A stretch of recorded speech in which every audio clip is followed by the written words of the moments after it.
O livro de Jó é um livro profundo e único na Bíblia por muitas razões. A história acontece em uma terra muito distante de Israel chamada Uz. Jó, o personagem principal, não é israelita e o autor, que é anônimo, nem sequer define a história em um período específico da história antiga. E tudo isso parece intencional. É como se o autor não quisesse que nos distraíssemos com questões históricas, para nos concentrarmos simplesmente na história de Jó e nas questões apresentadas pela sua experiência de sofrimento. O livro de Jó tem um conceito literário muito claro.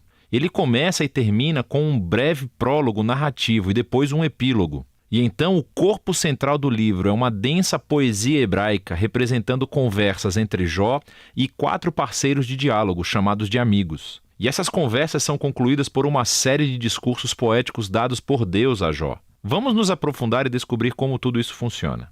No prólogo, conhecemos Jó e aprendemos que ele é um homem íntegro e honesto que honra a Deus. Ele é um cara muito bom. E então, de repente, somos transportados para os reinos celestiais e Deus está na corte em sessão aberta com a sua equipe. É uma imagem muito comum no Antigo Testamento que descreve como Deus governa o mundo. Entre os seres celestiais está uma figura chamada Satanás, que em hebraico significa o acusador ou o promotor.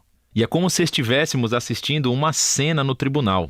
Deus apresenta Jó como um homem verdadeiramente justo e o acusador desafia a política de Deus de recompensar pessoas justas como Jó. Ele diz: a única razão pela qual Jó lhe obedece é porque você o abençoou com prosperidade. Deixe Jó sofrer e vamos ver se ele realmente é justo. E então, Deus concorda em deixar o acusador trazer sofrimento na vida de Jó.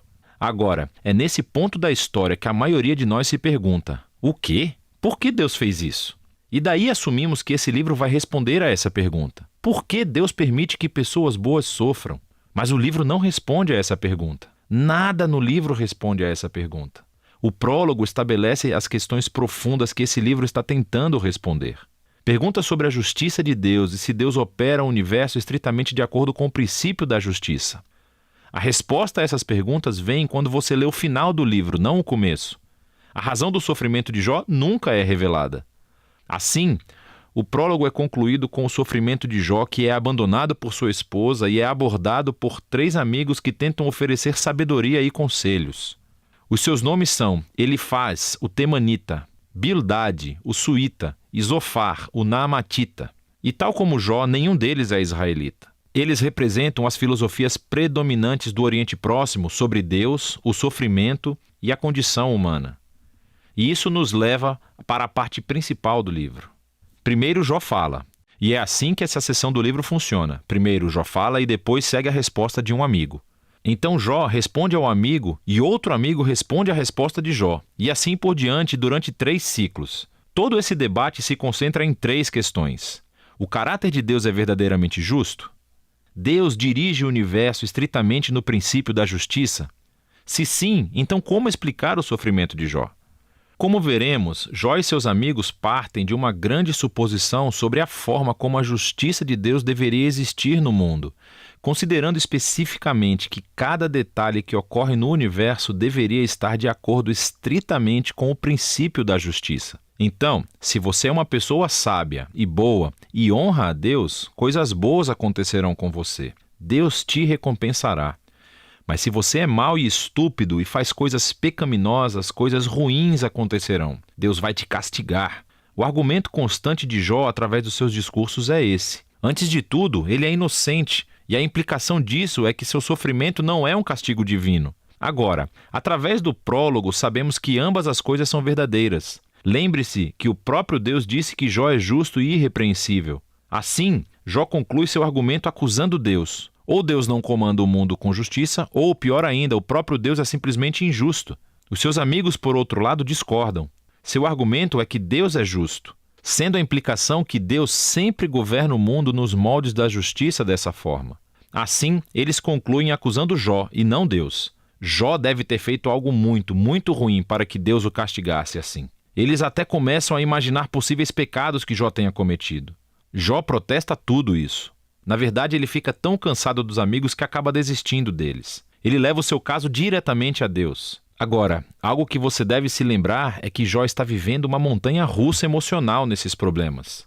Ele costumava acreditar que Deus era justo, mas agora ele não consegue reconciliar isso com seu sofrimento. E assim, em alguns momentos, Jó acusa Deus de ser um valentão. Ele declara que Deus orquestrou toda a injustiça do mundo. Mas no momento em que pronuncia esse pensamento, ele fica aterrorizado porque quer ter esperança e acreditar que Deus é verdadeiramente justo. Jó se sente muito confuso nessa parte e, assim, ele faz uma declaração da sua inocência e exige que Deus apareça pessoalmente para se explicar. É nesse momento que um amigo surpresa aparece, Eliú, o Buzita. Ele não é israelita, mas tem um nome hebraico. E Eliú tem a mesma suposição que Jó e os seus amigos. Ele argumenta que Deus é justo e que isso implica que Deus sempre opera o universo de acordo com a justiça. Mas Eliú tem uma conclusão mais sofisticada sobre por que as pessoas boas sofrem. Pode não ser castigo pelo pecado no passado. Deus pode trazer sofrimento como um aviso para ajudar as pessoas a evitarem o pecado no futuro. Ou Deus pode utilizar a dor e o sofrimento para moldar o caráter ou ensinar lições valiosas. Eliú não afirma saber por que Jó está sofrendo, mas uma coisa ele sabe: Jó está errado em acusar Deus de ser injusto. Jó nem sequer responde a Eliú e os diálogos chegam ao fim. É como se a sabedoria dos antigos tivesse chegado ao fim e o mistério permanecesse. Então, de repente, Deus aparece em um redemoinho e responde a Jó pessoalmente. Ele primeiro responde à acusação de Jó de que ele é injusto e incompetente em administrar o universo. Então Deus leva Jó em um passeio virtual para conhecer o universo e ele começa a fazer várias perguntas sobre a ordem e as origens do cosmos. Jó estava vivo quando Deus criou a Terra ou organizou as constelações? Jó alguma vez comandou o nascer do sol ou controlou o clima? Deus controla todos esses detalhes cósmicos que Jó nunca imaginou. Então Deus começa a entrar em detalhes, descrevendo os hábitos únicos de pastoreio de cabras da montanha e como os cervos dão à luz, ou mesmo os padrões de alimentação dos leões e jumentos selvagens. Mas por que tudo isso? Você se lembra da suposição de Jó e seus amigos sobre como é que Deus governa o mundo de acordo com a justiça?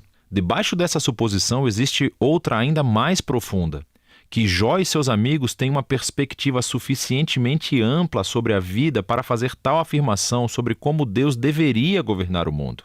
A resposta de Deus com esse passeio virtual desconstrói todas essas suposições. Em primeiro lugar, mostra que o universo é um lugar vasto e complexo e que Deus controla tudo, todos os detalhes. Jó, por outro lado, não pode tirar conclusões através do pequeno horizonte de sua experiência de vida. Sua visão é muito limitada. E assim, o que parece ser uma injustiça divina do ponto de vista de Jó precisa ser visto através de um contexto infinitamente maior. Jó simplesmente não está em condições de fazer uma acusação tão grande sobre Deus. Após o passeio virtual, Deus pergunta a Jó se ele gostaria de microgerenciar o mundo por um dia, de acordo com o princípio de justiça que Jó e os seus amigos presumiram, castigando todos os atos malignos de cada pessoa a cada momento com a retribuição precisa. O fato é que agir com justiça no mundo como o nosso é algo extremamente complexo. Nunca é preto no branco, como Jó e os seus amigos parecem pensar. O que leva ao último ponto de Deus. Ele começa descrevendo essas duas criaturas fantásticas, Behemote e Leviatã, que algumas pessoas acham que são representações poéticas de um hipopótamo e um crocodilo. Mas, mais provavelmente, eles se referem a criaturas conhecidas na mitologia do Oriente Próximo, que são usadas em outros lugares da Bíblia como símbolos da desordem e perigo que existem no mundo bom de Deus. Essas criaturas não são malvadas. Na verdade, Deus tem bastante orgulho delas, mas elas também não oferecem segurança. O ponto é que o mundo de Deus é incrível e muito bom, mas não é perfeito nem sempre seguro. O mundo de Deus tem ordem e beleza, mas também é selvagem e às vezes perigoso, assim como essas duas criaturas fantásticas. E assim, voltamos à grande questão do sofrimento de Jó. Por que há sofrimento no mundo de Deus? Seja causado por terremotos, animais selvagens ou por outros humanos, Deus não explica o porquê. O que ele diz é que vivemos em um mundo extremamente complexo e surpreendente, que, pelo menos por agora, não foi projetado para evitar o sofrimento. Essa é a resposta de Deus. Jó desafiou a justiça de Deus. Deus responde que Jó não tem conhecimento suficiente sobre o nosso universo para fazer tal afirmação. Jó exigiu uma explicação completa de Deus. E o que Deus pediu a Jó foi a confiança em sua sabedoria e caráter. E assim, Jó responde com humildade e arrependimento. Ele pede desculpas por acusar a Deus e reconhece que passou dos limites. Então, de repente, o livro conclui com um breve epílogo. Primeiro, Deus diz que os amigos de Jó estavam errados, que as suas ideias sobre a justiça de Deus eram simples demais e não eram completamente verdadeiras à luz da complexidade do mundo ou da sabedoria de Deus. E então, Deus diz que Jó falou corretamente sobre ele. Isso é surpreendente porque não se aplica a tudo o que Jó disse. Quer dizer, sabemos que Jó tirou conclusões precipitadas e erradas, mas ainda assim Deus aprova a luta de Jó. Como Jó veio honestamente diante de Deus com toda a sua emoção e dor e simplesmente queria falar com o próprio Deus. E Deus diz que esse é o caminho certo para processar tudo isso, através da luta em oração. O livro é concluído com a restauração da saúde, da família e das riquezas de Jó, não como uma recompensa por seu bom comportamento, mas simplesmente como um generoso presente de Deus. E esse é o final do livro. Assim, o livro de Jó não revela o enigma de por que coisas ruins acontecem a pessoas boas. Pelo contrário, nos convida a confiar na sabedoria de Deus quando deparamos com o sofrimento, em vez de tentar descobrir as razões para isso. Quando procuramos razões, a nossa tendência é de simplificar Deus. E tal como os amigos de Jó, ou como o próprio Jó, acusamos a Deus, mas com base em evidências limitadas. E assim, o livro nos convida a levar honestamente a nossa dor e o nosso pesar a Deus e confiar que Deus realmente se importa e que Ele sabe o que está fazendo. E é disso que trata o livro de Jó.